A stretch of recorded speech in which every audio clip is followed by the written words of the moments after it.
Welcome to day 22 of our Excel in 60 Days Mastery Challenge. Let us see how to use if error to clean data.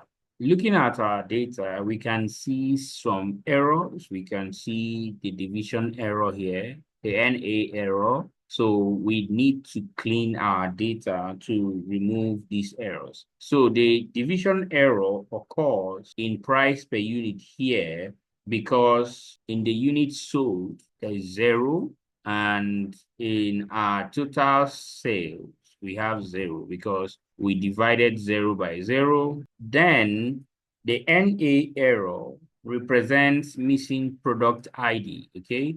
We use VLOOKUP. We already talked about how to use VLOOKUP. So here, VLOOKUP worked well here because in our category table, we have a correct or matching product ID. Let us see how we can deal with these errors. We can clean this division error with or by adding the if error here. So we'll say if error, we open our parentheses. So we have this our formula inside. So it said if error value, right? So this is the value, the formula we had earlier that gave us the division error. So we'll say comma. Now, what is the value if there is error? So we can decide to say something like check units.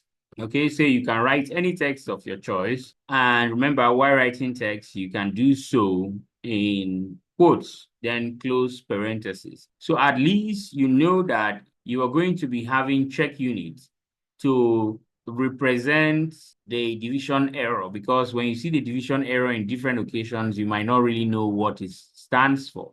But at least here, if you check unit and see that, oh, the unit sold, yes, it was supposed to be, say, 20, right? And total sales was supposed to be maybe 400. You can make that correction, okay? So that is why this if error will help you maintain a clean data set.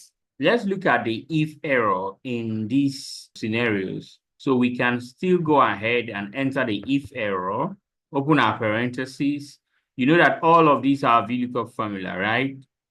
Becomes our value. Then we'll say comma. Then we want to say value if there is error.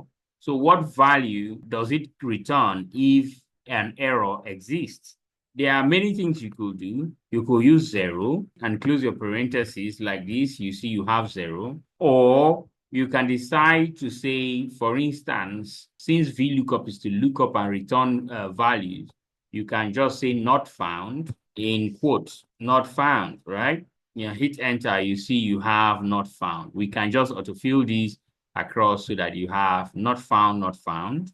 So for this now, we can say, if we look at this, say equals to D6 units sold divide by total price, right?